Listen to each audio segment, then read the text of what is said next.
तो शिव महापुराण में भगवान शिव ज्योति रूप में ही प्रकट हुए हैं। किस रूप में प्रकट हुए हैं? ज्योति के रूप में। जिसको तुम लोग कहते हो ना ज्योतिर्लिंग, ये ज्योति का ही यानी ऊर्ध्व आकार है, इसलिए उसको ज्योतिर्लिंग कहते हैं। है वो ज्योति, ज्योति है वो।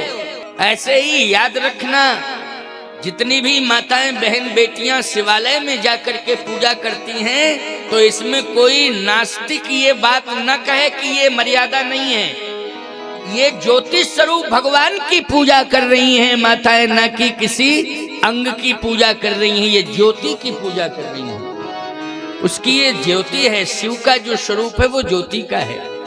अब लोग कहते हैं कि ज्योति मानी कर्पूर गौरम करुणावतारम, लेकिन आपको एक बात बतावें, ज्योति का स्वरूप जब प्रज्वलित होती है तो कपूर की तरह होता है, लेकिन जब ज्योति जो है अपने स्वरूप को शांत कर लेती है तो वो कर्पूर गौरम की तरह नहीं होती है, उसका स्वरूप सांवला होता है।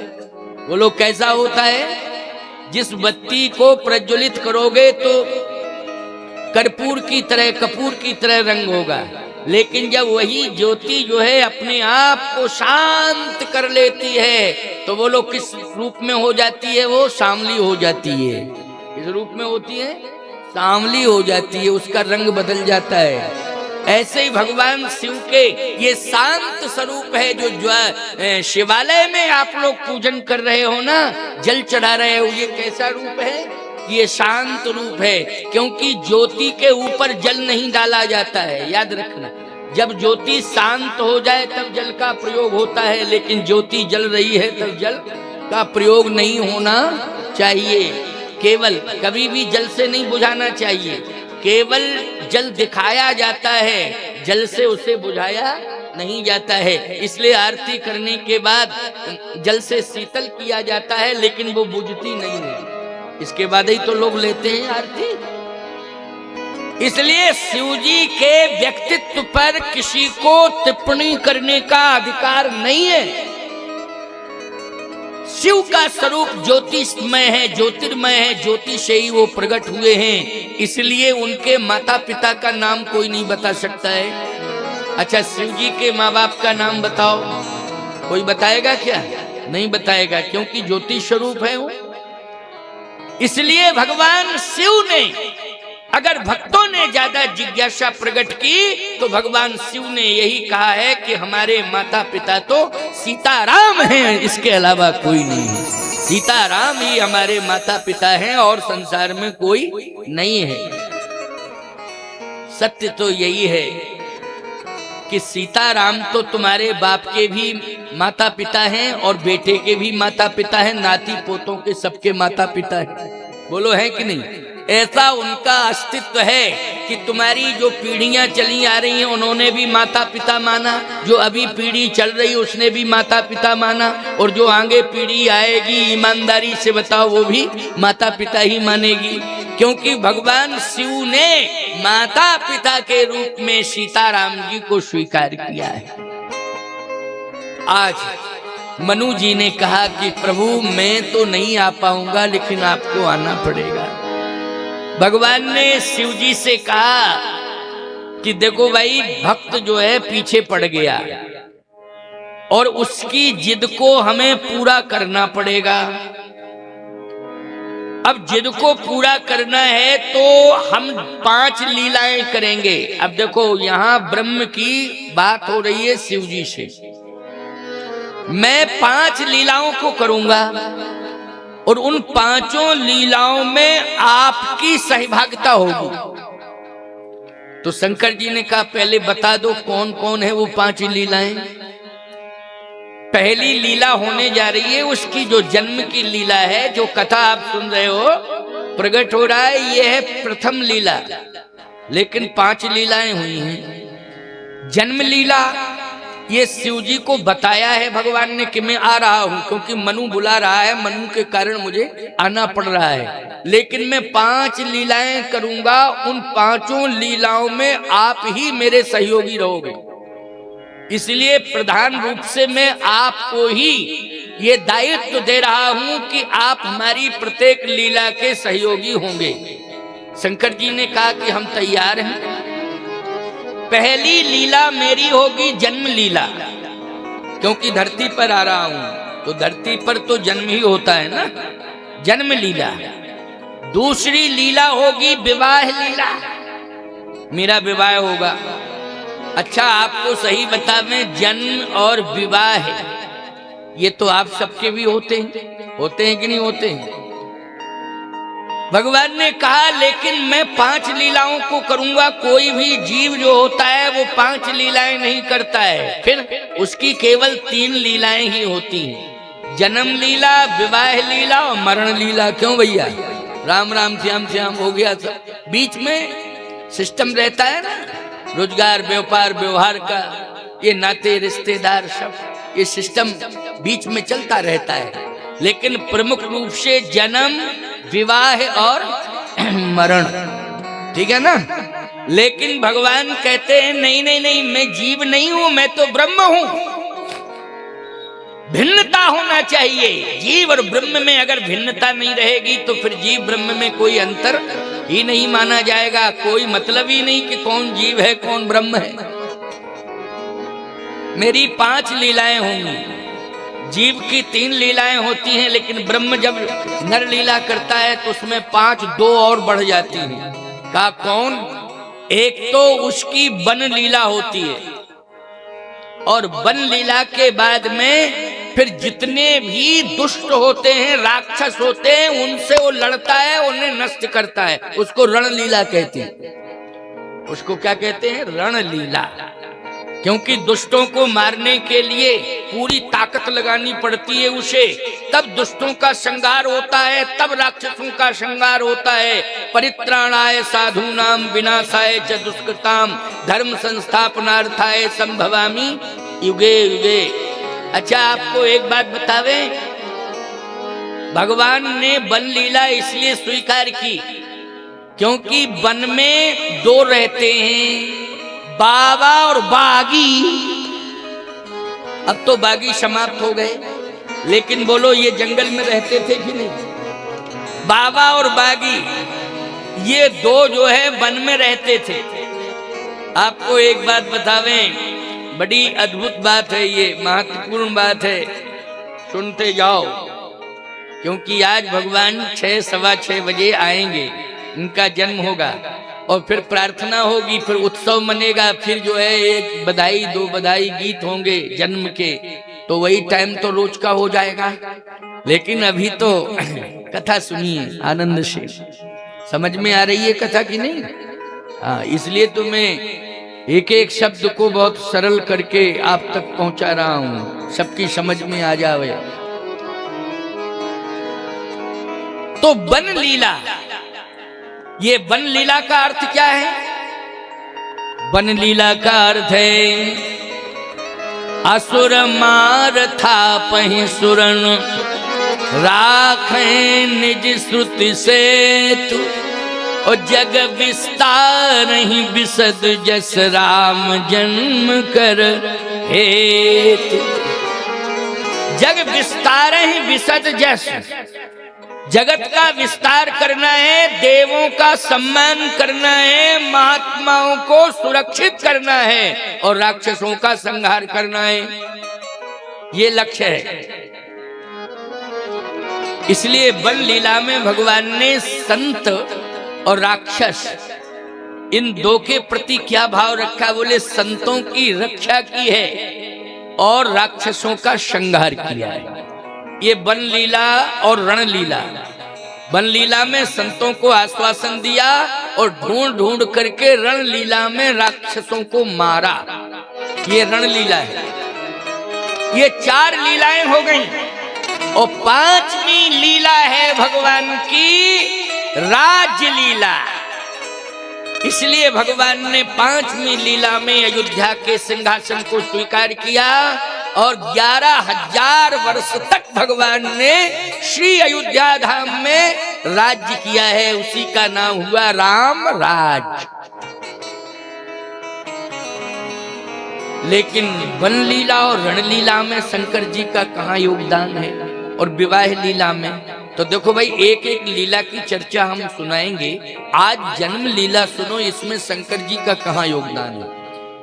और कल नहीं तो परसों विवाह लीला की चर्चा होगी, क्योंकि कल तो नहीं हो पाएगी, परसों विवाह लीला की चर्चा होगी, तो उसमें भी शंकर जी की भूमिका।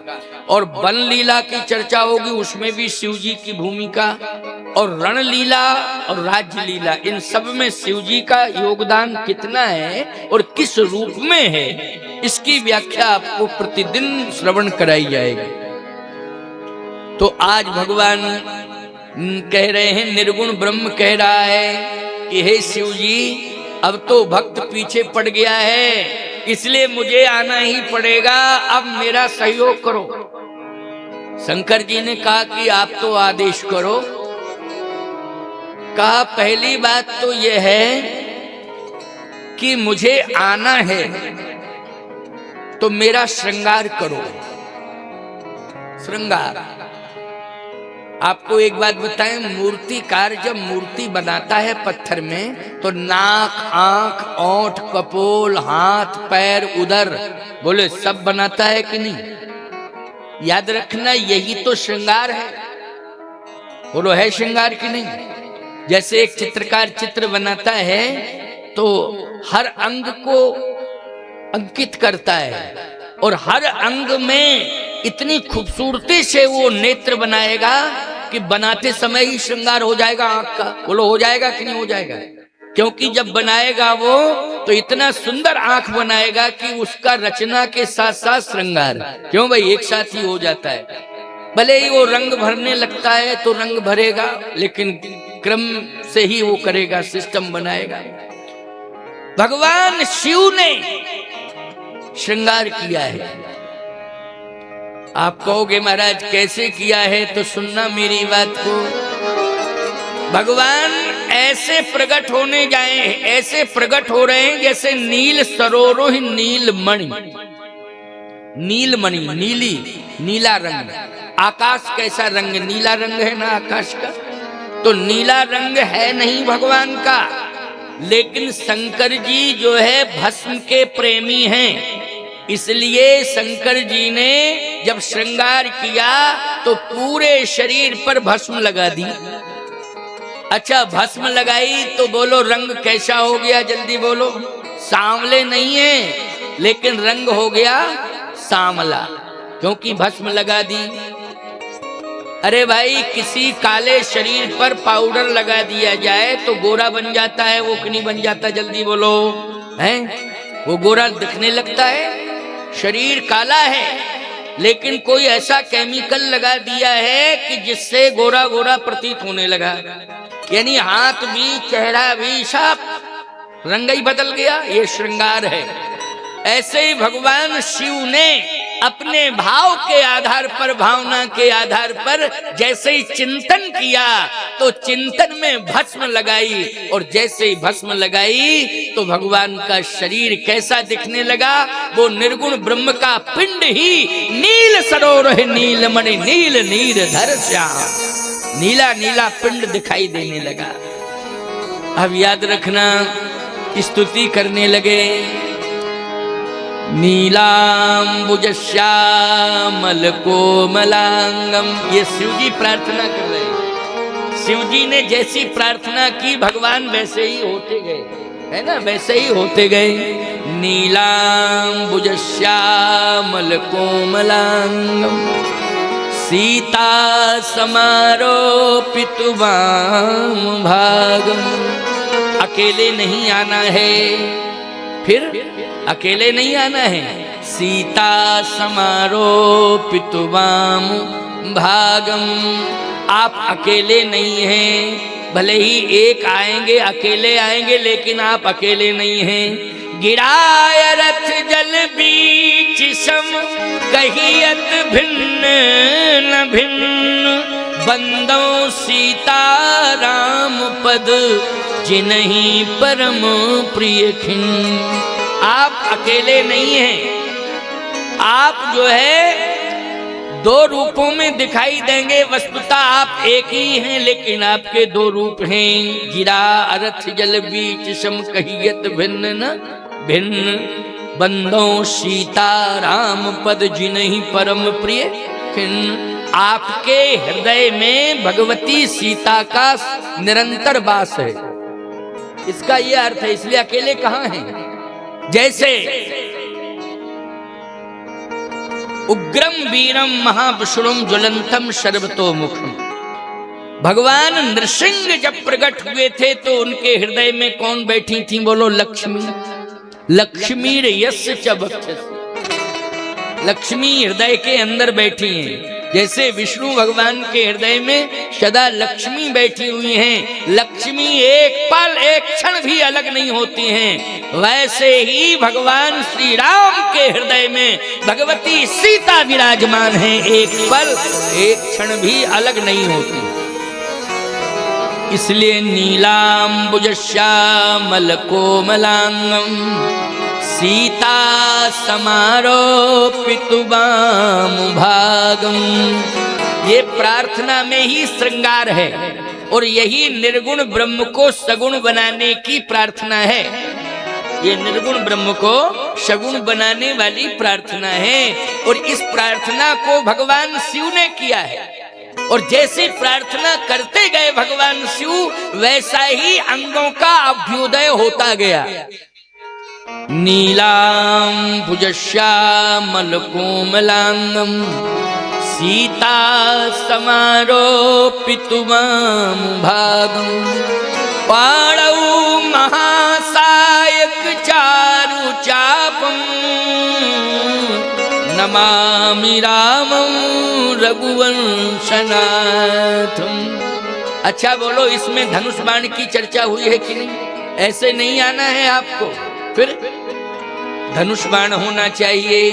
तो नील सरोरुह नीलमणि नील नीरधर श्याम, लाजय तन शोभा निरख कोटि कोटि शतकाम, नमामि रामं रघुवंश नाथम, परम शक्ति समेत अवतरी हो, नारद वचन सत्य सब करी हो, परम शक्ति समेत अवतरी हो, सीता समारोपितु वाम भागम। बस ये प्रार्थना जैसे ही भगवान शिव ने की, नीलांबुजश्याम तो नीलमणि के समान भगवान का पिंड तैयार हो गया और उसमें जो जो कल्पना भगवान शिव करते गए, जिस प्रकार के अंगों की और जिस प्रकार के भगवान के शस्त्रों की, वैसे ही चर्चा करते गए, प्रार्थना करते गए, उसी तरह का निर्माण होता गया। इसलिए आपको मालूम होना चाहिए कि आज जो धनुष मिले हैं, चाहे भगवान नारायण को मिले हों, चाहे प्रभु राम को मिले हों, और चाहे परशुराम को मिले हों, और चाहे महाराज जनक को मिला हो, उसमें भगवान शिव की भूमिका है। बोलो भाई, धनुष में किसकी भूमिका है? जल्दी बताओ। भगवान शिव की भूमिका है। जबकि शिव जी धनुष धारण नहीं करते हैं, करते हैं क्या? लेकिन आपको मालूम है कि रामा अवतार में धनुष श्री राम जी के पास है और राम के पहले परशुराम अवतार में धनुष परशुराम जी के पास है, जबकि पहचान परशु से है। लेकिन बोलो, धनुष दिया कि नहीं दिया प्रभु राम को? कहा? मिथिला में। तो ये धनुष कहां से मिला था परशुराम जी को? भगवान शिव से मिला था। भगवान नारायण को कहां से मिला है? बोले शिव जी से। इसलिए भगवान शिव की भूमिका सबसे बड़ी है। और मैं कहता हूं कि रामा अवतार हो चाहे कृष्णा अवतार हो, भगवान विष्णु की, भगवान शिव की भूमिका सभी के साथ है। भगवान विष्णु के साथ है, भगवान कृष्ण के साथ है, भगवान राम के साथ है, और आपको गजब की बात बताएं, भगवान परशुराम के साथ है। भगवान शिव की भूमिका सबके साथ में है। इसलिए शिव सर्वत्र हैं और सर्वव्यापी हैं। भगवान शिव ऐसा कोई भी नगर नहीं होगा, गांव नहीं होगा, झोपड़ी नहीं होगी जिसके पास में शिव जी का स्थान ना बना हो। इसलिए इतनी जनप्रियता भगवान शिव को मिली है, इतनी जनप्रियता किसी को नहीं मिली है। अच्छा, मैं कहता हूं कि शिव अभिषेक करें विधि नाना। इक्ष्वाकु वंश में, सूर्य वंश में, रघुवंश में शिव अभिषेक की परंपरा है कि नहीं? भरत जी ने शिव अभिषेक किया। महाराज दशरथ ने सुमिर महेश ही कहा निहोरी, विनती सुनो सदा शिव मोरी, आशुतोष तुम अवधर दानी, आरत हरहु दीन जन जानी। बोलो, शिव जी की भूमिका है कि नहीं? शिव जी कहाँ नहीं है? इसलिए आज भगवान की 5 लीलाओं में भगवान शिव की बहुत बड़ी भूमिका है, बहुत बड़ा योगदान है, बहुत बड़े सहयोगी हैं भगवान शंकर, भगवान शिव।